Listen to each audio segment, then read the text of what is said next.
Good morning. Good morning on this first day of May in the year of our Lord 2025.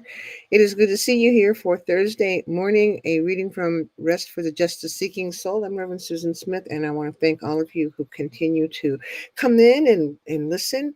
And I'm asking if you would please like this Thursday morning experience and subscribe. That would be very helpful.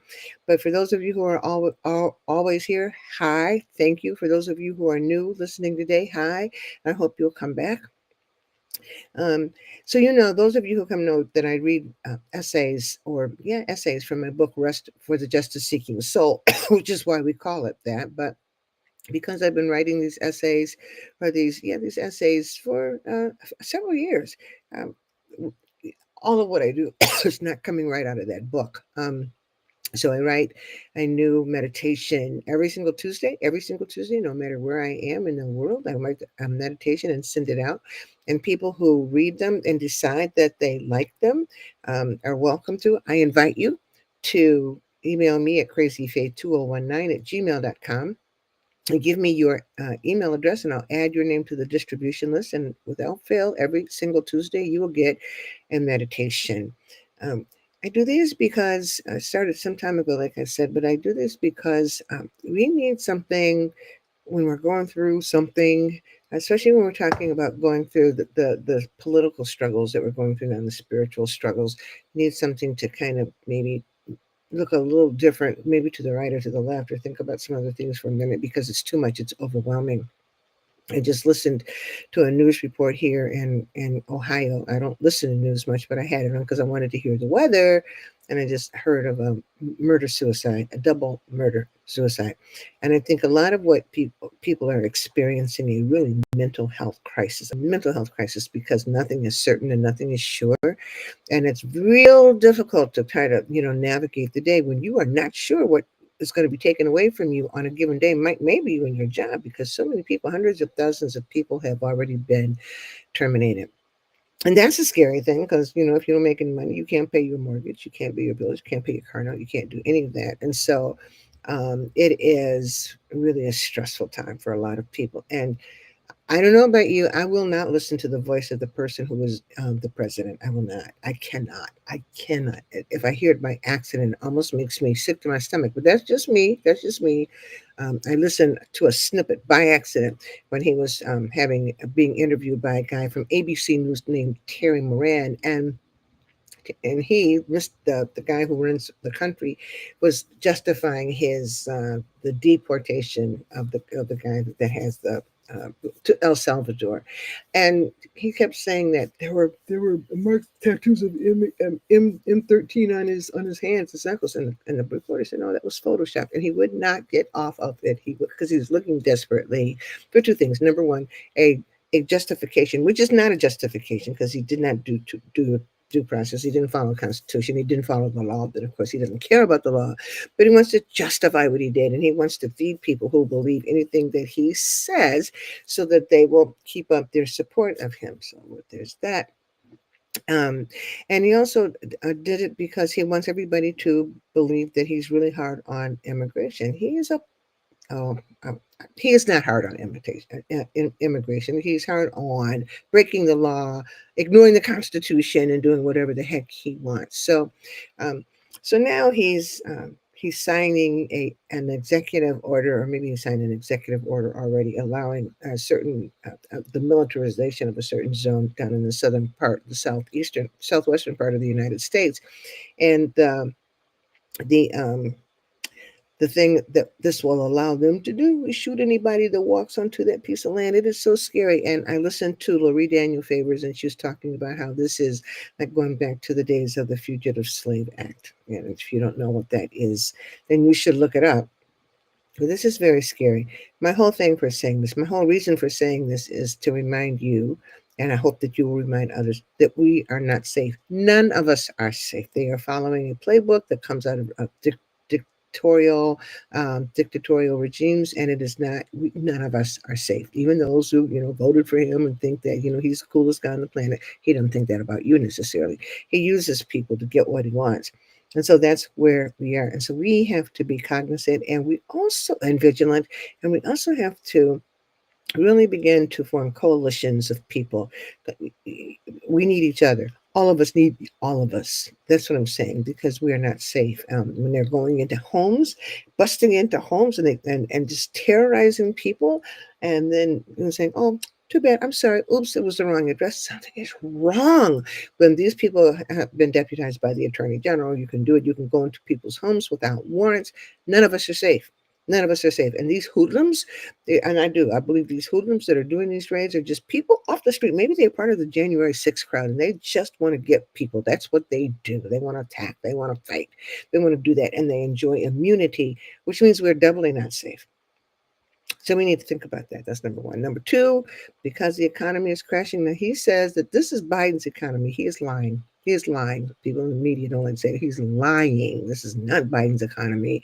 Biden's economy was one where it was going better. It was trajectory up. This guy is crashing the economy so that everything that we need will be at risk. In this month of May, it is projected that the shelves in the stores will be emptying. And so I am telling you to prepare. Do not be caught flat footed. Go out and get extra toilet paper, extra paper towels, canned goods, dry beans, water if you drink bottled water, toothpaste, anything that deodorant, anything that you need, because this stuff, most of it comes from somewhere else. And if these ships cannot make their deliveries, we are going to suffer. And then when we get all the stuff, it's going to cost more. He says it's not a tax on the people, but it is a tax on the people. And so, regardless of how you hear other people saying it's not a tax on the people, please don't listen to them. Listen to me. Listen to other people who know what they're talking about, and go out and get the things that you need, and encourage your friends and your family members to do the same. If ever there was a need for a community, it is now. And I can remember growing up, we lived in a real neighborhoods are kind of rare these days, but we lived in a real neighborhood. So, and everybody knew each other. Everybody had, all the parents had these kids, and all of us were in school, but there was a community. So it was like an extended family. So if Mama was baking a cake, she didn't have any sugar. She said, "Susan, go next door and ask Mrs. Wright for a cup of sugar." I do that, or go across the street and ask Mrs. Ray for a couple of eggs. I don't have enough eggs. We did that. It was interchangeable. We all did it with each other, and we're going to have to rebuild neighborhoods like that to help each other, because this time is really treacherous. Please hear me when I say, when they're arresting judges they're arresting judges and ignoring the rulings of other judges. Nobody is safe. Nobody is safe. I know that you heard about it, but this past week, the Reverend William Barber, who led the Moral Monday movement in the South, he was arrested. He and others went into the Capitol Rotunda, and they were praying. They were not chanting. They were not singing. They were just praying, and they were praying against the GOP/MAGA budget resolution. And he was arrested. He was arrested. He wasn't doing anything wrong. He wasn't. He's just praying. They who say they love religion, came in, they shut the doors before they dragged him out. I read where they dragged him out. They came in not with guns per se, but they came in with handcuffed him and dragged him out. He has a very serious disease, a very serious illness, and he's a big man. And he wasn't doing anything but leading people in prayer, because the budget resolution that the GOP/MAGA, and I'm always going to say that, are passing, it is an immoral document because it's going to hurt so many people. And so, what do when you believe in God? You take it to the Lord in prayer. That's what we are taught to do. So he was doing it, and he was doing it in the rotunda of the building, in the building where the room where it is happening where that's located. And they arrested him. Well, that means that we have to be vigilant. We have to see what's going on. We have to read the tea leaves, and we have to prepare ourselves accordingly. I can't stress it enough. I can't stress it enough. So I need for you to go into if you need band-aids because you got kids, I shared with my congregation on Sunday, I shared that during COVID, when the shelves were empty, I was looking for oil soap, because I have hardwood floors and I like to clean them with oil soap. I couldn't find it. So I'm going to go and buy several bottles of that. You need to buy your detergent. Get those great big jumbo bottles, and your fabric softener, because I'm telling you, we're in for a rude awakening. and a rude time of experience and things, while the wealthy continue to just live their lives of luxury, not even caring about how their policies are hurting everybody else. Or they care about it, but they're scared. They're scared to stand up to this guy. They're scared. I'm so glad that universities and attorneys and other some universities in the Big Ten are standing up against the man who runs the country and say, "We're not going to bow to you." And that's the only way to handle a bully. You have to stand in front of them and say, "It's not going to happen." And you know, it's a risk. It's a risk, but boy, the bigger risk is us being silent and scared and letting this guy and his minions do what they want to do to kill, to so-called kill the deep state when they are creating another deep state, which is dangerous and selfish and cruel and cruel. They hate liberals because liberals, well, and don't get me wrong, liberals have their issues, and as well as GOP/MAGA. Years ago, I came to the conclusion that communism and capitalism are not so different. They're all in the same bastion. It's all, but liberal policies historically have tended to help people. GOP policies tend to help the wealthy and the white, the wealthy and the white, the wealthy and the white. So. People are in need, and people's needs are going to be sacrificed, and people are going to be without homes and farms and therefore food and money for medicine and all that. So we got to think about where we are in a different way than we have been thinking about it. Walk into this day with your eyes wide open. Please do that. So that you won't get caught flat. We won't want any of us to be caught flat-footed. We want to be prepared. We want to be educated, but not flat-footed. And say, "Oh shoot, he didn't do that because I voted for him." Listen, he doesn't care who voted for him. He doesn't care. All he wants is power and money. He doesn't care about what we might need. He doesn't care the thought of people being homeless and not, without enough money to feed their children or give their children the meds that they want. He doesn't even care about keeping funding alive for medical research. It's just atrocious, everything that's going on. So I just needed to say that. Well, you know that if you uh, are a regular Thursday morning attendee, you know that I send out a meditation every single Tuesday, and I don't read out of the book. Every once in a while, I'll pull that book down, and you can get it on Amazon. I'm trying to get away from Amazon. Amazon, Best Buy, Best Barnes and Noble. You can get it from those booksellers, other booksellers. I'm not trying to push Amazon. If you know of an independent bookseller, go there. If you know of a black bookstore owner, go there. But it is on Amazon. It's on Barnes and Noble. It's on all many different many different venues. It's there. So Rest for the Justice Seeking Soul. But because I only have 90 meditations in that book, I write one every week, like I said, and I read that one for you on this day. So today I'm going to read you what I sent out on Tuesday, and it's called "Working to Understand When You Don't Want to."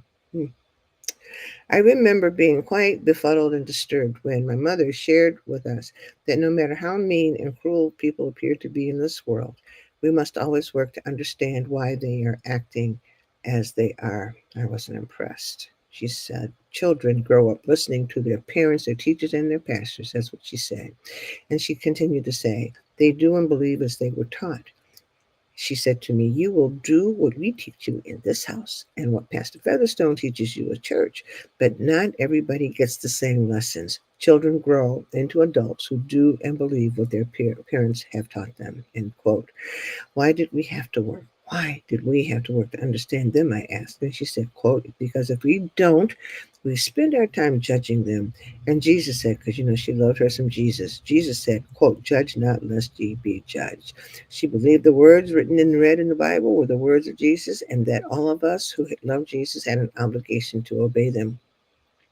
Howard Thurman wrote in his book, The Mood of Christmas, quote, "The will to understand other people is a most important part of the equipment of those who would share in the unfolding of Christian fellowship. It is not enough merely to be sincere, to be conscientious.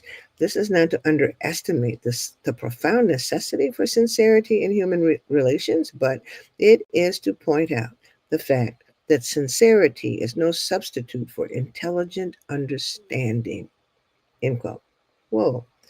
I read that after I had read and reread something in Catherine Stewart's book, which is entitled God, Lies, and Money Inside the Movement to Destroy American Democracy. And as part of today's political agenda, there's a determined effort underway to honor one of the goals of Project 2025 to destroy public education.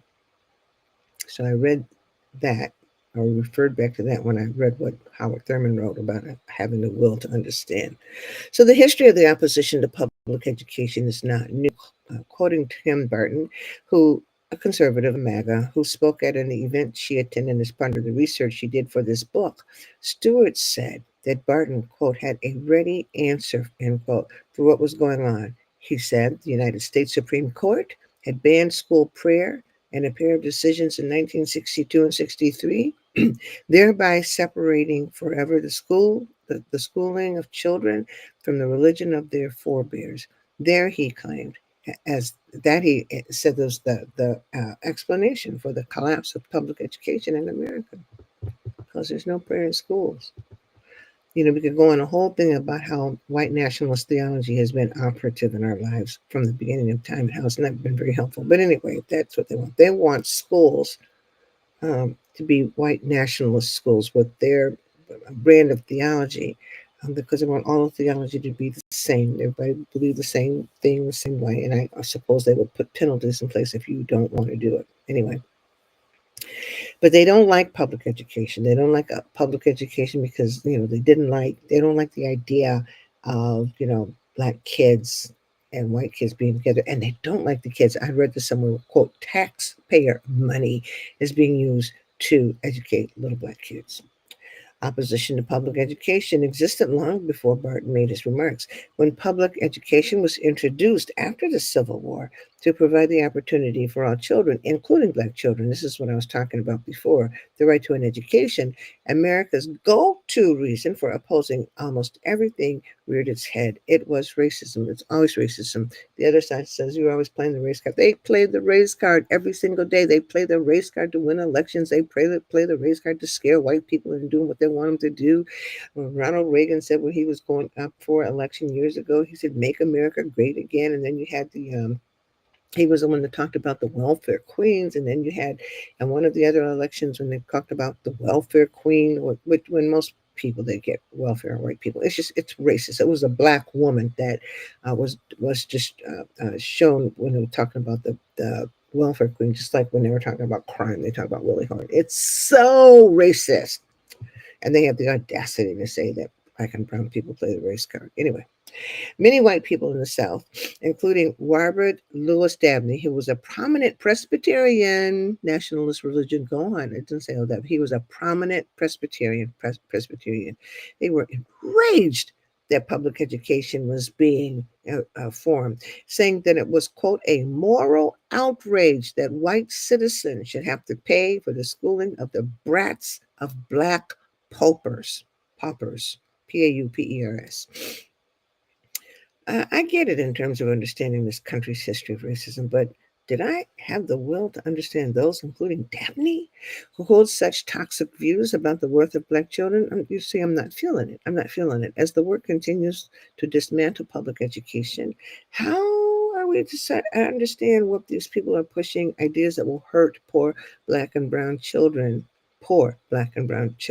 while simultaneously promulgating the name of Jesus? See, I have trouble with that. I don't even know how to begin the process of understanding all of that. But I remembered my mother's words: children grow into adults who do what their parents taught them.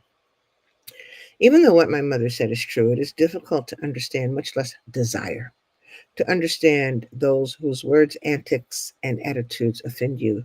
Thurman wrote, quote, the will to understand requires an authentic sense of fact with reference to as many areas of human life as possible. This means that we must use the raw materials of accurate knowledge of others to give strength and direction to the will to understand. And he said, unless there is a constant heightening of the sense of fact to give guidance to our will to understand, we are apt to substitute sentimentality for understanding, softness for tenderness, and weakness for strength in human relations. The reason I write these things is because I write them and then I look at them and I meditate on them more. And so I'm hoping that the people who got it this week will meditate on this as well. This is really deep. The will, having the will to understand. I had never thought of that before. I read Thurman this week. So, to escape the bondage that raw anger causes, we must somehow understand the place from which those who push hatred and disrespect of groups of people have come. You got to understand it. The roots of it. That's the facts that Thurman is talking about. Having the will to understand, that's step one, right? Having the will to understand will cause us to dig more deeply and learn what the toxic, spewing adults were taught as children and rest our souls as we are able to see them not as demons or enemies, but as human beings who are only sharing what they were taught as we do.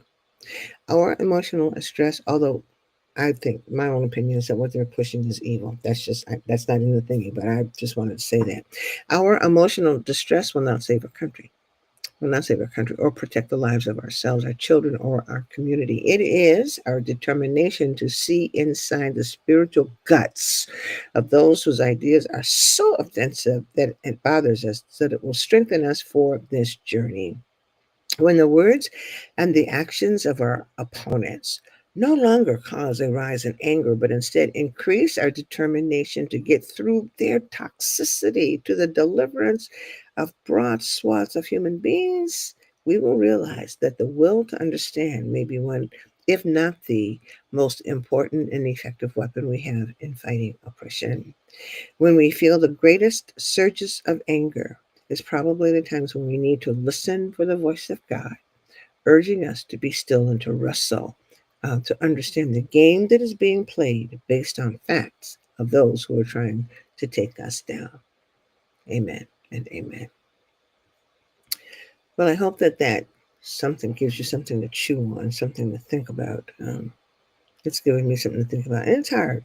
This is a time of real spiritual, I'm going to say spiritual struggle leading to spiritual formation. Our lives have been upended. And uh, first by COVID and the first presidency of this guy, and now by the second presidency, and we're watching in real time all of them were trying to put people in jail, all of them disobeying the law, ignoring the courts and all of that. And it is hard to watch.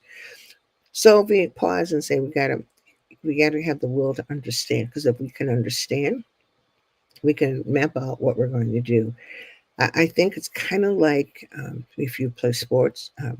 I remember my boyfriends in the past that played football. They had to study the game plan of their opponent. They had to do that. Baseball, basketball, football. They have to study the game plan of the opponent. Injustice is our opponent, and we have to study the game plan so we know what they will do, what they are likely to do, and thus um, conduct ourselves and our work and our resistance accordingly. I hope you hear me on this. So I want to tell you thank you again for joining us for Rest for the Justice Seeking Soul. I hope that if you are having a wonderful day already, that you go out and breathe in the air and look at the sunshine and thank God for a new day and a new month in this year 2025, which is going down a road like, going down like it's going on a roller coaster going down. It's going so fast. But don't waste this day. And don't waste an opportunity to give your loved ones a hug, because life is not promised. And don't miss an opportunity to incline your ear toward God, to hear what God is sharing with you as to how you can help and work most effectively in this time of great political turmoil, which is also very, very, very dangerous for all of us. I hope you have a good day. Thank you again for watching. See